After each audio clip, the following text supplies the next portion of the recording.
Good morning, metalheads of the internet, and welcome to a brand new episode of the Metal Meltdown.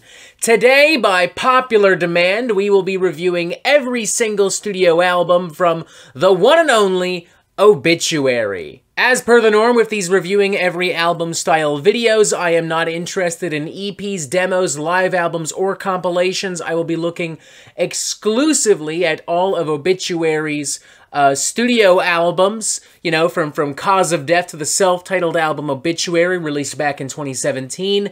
I will not be talking about the upcoming Dying of Everything. If you want to hear my thoughts on that particular album, you're just gonna have to wait a few more days. Also, as per the norm, I will be talking about each album in order of release and assigning each a score out of 5. 0 obviously being the worst, 5 obviously being the best. Starting things off, we have Slowly We Rot, released June 14th, 1989 via Roadrunner Records, the band's official debut studio album, and honestly, arguably still to this day, one of their most gruesome, one of their most sonically brutal. It has these really direct and demented, cutthroat riffs and drums all throughout the album. You've got John Tardy screaming and screeching his goddamn head off constantly through this thing. The production is really immense and cavernous, very raw, very rough around the edges. It's just a very brutal and primitive kind of record. And that's especially impressive considering these guys weren't working with the best equipment at the time. Like, this was standard tuning. It was recorded with, like, Fender Stratocasters that they probably bought at a fucking Walmart or a Target or some shit like that. I would really argue that Slowly We Rot, more so than anything else that came out of the Florida death metal scene in the late 80s and early 90s, sounds like the state of Florida in sonic form. Humid, uncompromising, stupid, gross, and just full of anger and stupidity and anger, and also a little bit of stupidity. Also booze. And it just makes for an amazing time, you know. The opening track, Internal Bleeding, is still, I think, one of the best album openers to this date. At the very least, one of the best album openers on, like, a death metal record. Godly Beings, Till Death, Gates of Hell, Intoxicated, tons of great songs. Love the guitar tone on this. I mean, it just sounds like a bunch of fucking rusty razors being launched out of a cannon into an amplifier. It just sounds fucking gnarly as shit. Love the title track too, Slowly We Rot, one of my favorites for Obituary. I love all the wailing guitars. I love how demented it is. I love how slow, almost sludgy it is. Very strong 4 out of 5, maybe even leaning towards a 4.5 out of 5 for me. I think this is just a fucking great record and a fucking great time. I honestly think this is right up there with Altars of Madness from Morbid Angel as being one of the best death metal debut albums ever. I mean, it's just so fucking good. So fucking brutal. Next up, we have Cause of Death, released September 19th, 1990, once again via Roadrunner Records. Arguably the band's most iconic and influential album, and it's easy to see why, because holy shit, 30 years later, this thing still slaps. This thing still goes super crazy hella fucking hard. Right off the bat, this album is a departure from Slowly We Rot in a lot of key areas, the most obvious of which being the production, which here has a lot more clarity and a lot more muscle. The guitar tones, the drums have a lot more punch, they're a lot more dynamic. John Tardy is a little bit more visible and coherent in the forefront of the sound. There's still a lot of screaming and wailing, but you don't really get the same reverb. It doesn't really sound like it was recorded in a cave anymore. It sounds like it was recorded in, like, you know, a professional recording studio with professional recording equipment. It is more or less the standard Scott Burns production style that he would apply to records from Cannibal Corpse and Sepultura and Napalm Death at the time. It works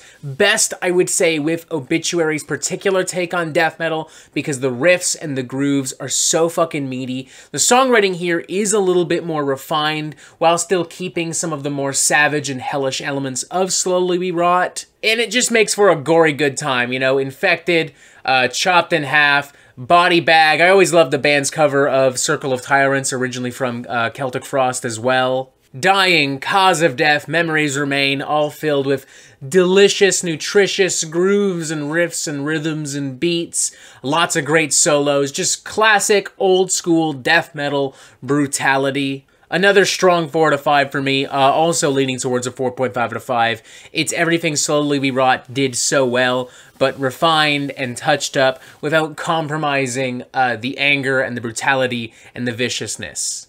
Next up, we have The End Complete, released April 21st, 1992, once again via Roadrunner Records. And this, ladies and gentlemen, is more or less Cause of Death 2.0, and I mean that in the best way possible. Everything that Cause of Death did so well, with some minor tweaks and variations to make The End Complete feel just distinct enough so as to be its own album, while also basically being Cause of Death 2.0. The production, I will say, is a little bit more clean, a little bit more clear. There's still a lot of muscle and still a lot of energy and brutality, though. There are some slower grooves, some more mid-tempo songs and moments.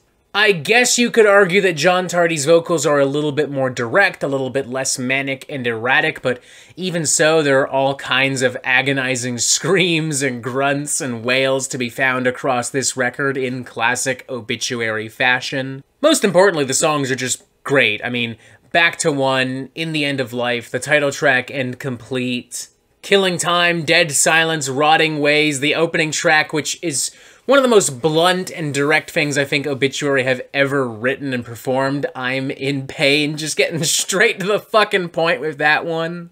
Another strong 4 to 5 from me, maybe not leaning towards a 4.5 to 5 though, you know, just solid middle of the road 4 to 5. I think it's a great record. Obituary in these early years, super consistent, super reliable, super great. It's easy to see why Obituary is such a big deal after jamming these records back to back. Next up, we have World Demise, released September 6th, 1994, once again via Roadrunner Records, and now we're starting to see some changes to Obituary's sound and vibe. Nothing too drastic. This is still very much at the core a death metal record, but there are some other elements from some other genres beginning to creep in. For one, the production is a little bit more grisly and gnarly while retaining some of the polished, almost as if it's trying to find a balance between Slowly We Rot and Cause of Death in The End Complete. There's also a lot more sampling on the record, and the record overall has a much slower pace with a lot more groove-laden passages and rhythms and breakdowns. Arguably reminiscent of some industrial and groove metal at the time, which, you know, obviously it's not really fully either, but it's worth noting that both of these genres were very, very popular at the time of this album's creation and eventual release. And it is also worth noting that Obituary did briefly play around with the idea of using drum machines and industrial influences on The End Complete. And I do feel like it's possible that maybe subconsciously some of that toyage, you know, fizzled over into World Demise.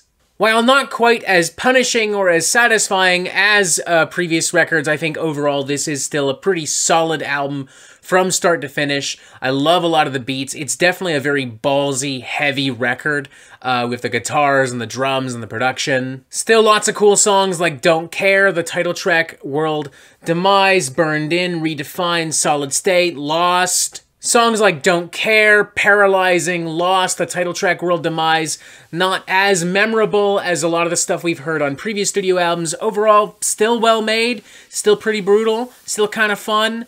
I think I would give this like an enthusiastic 3 out of 5. Obituary took a few chances with this record. They didn't entirely pay off, but they didn't entirely not pay off, and I respect Obituary at least for trying. If I do have one legitimate criticism, I think it's a little bit too long, clocking in at 50 minutes. I think Obituary are at their best when they're crafting shorter records, but I mean, again, most of the stuff here, it's all right. It's listenable, it's cool, it's dirty, it's brutal. So yeah, 3 to 5, it's decent. Next up, we have Back from the Dead, released April 22nd, 1997, once again via Roadrunner Records, and it's fine. It's totally fine. It is definitely an album. It definitely exists, and it definitely has songs on it, and they definitely are a thing. Yeah. Yeah, I don't really have a ton of enthusiasm for this record, partially because Obituary doesn't have a ton of enthusiasm for this record. It just kind of sounds like they're phoning it in on this. They're just doing what's expected of them. The riffs aren't as dynamic, the songwriting isn't as good, the production is much worse. I mean, it's not horrible, but it lacks the punch and the clarity of what we've come to expect from Obituary. And it's not even like as endearingly rough or as raw as something like Slowly We Rot. It's just kind of flat and uninspired. I mean, sure, John Tardy still sounds like he's in pain, and there's still a ton of riffs and solos and beats and such, but like, I don't know, none of it is especially interesting, and it's just not as strong as what Obituary were doing before. It's the same thing, but worse. You know, it's Obituary suffering from, like, AC/DC syndrome. Not every album can be a Highway to Hell or a fucking Back in Black. Sometimes you end up with a fucking, I don't know, what was the one they did in, like, a couple years back? Rock or Bust or whatever the fuck. It's not horrible. I mean, it's totally listenable. You can have it on in the background. There's some tasty solos. You know, I'm still banging my head in a few songs. Threatening Skies, I think, is a solid opening number. By the Light, Platonic Diseased. It's fine, like, it's fine, but it never rises above being just fine. There's nothing on this album that would make me choose this album over something like The End Complete or Cause of Death or even World Demise, or even, like, a newer album, like, say, the self-titled record from 2017. It's an album. It exists. I don't really have any strong feelings for it one way or the other. 2.5 out of 5, it's okay. It's an album. Whatever. Meh. In a simultaneously unsurprising and slightly ironic move, Obituary disbanded after Back from the Dead, but would reunite in 2003 and would release Frozen in Time in 2005. On July 12th, to be exact, and once again via Roadrunner Records. And while still not quite on par with those classic records, I think Frozen in Time is ultimately a return to form for Obituary. It's very focused, very straightforward, and sticks to what Obituary did best on those classic records, like Cause of Death and The End Complete. Hell, this probably could have come out right after The End Complete, and I don't think too many people would have questioned it. This is the last album that Scott Burns would produce not only for Obituary, but for anyone at all. He left the music industry shortly after this to pursue a career in computer programming. Everything that he did so well on classic Obituary records and on classic records from Morbid Angel, Cannibal Corpse, Napalm Death, Sepultura remains very much intact on here.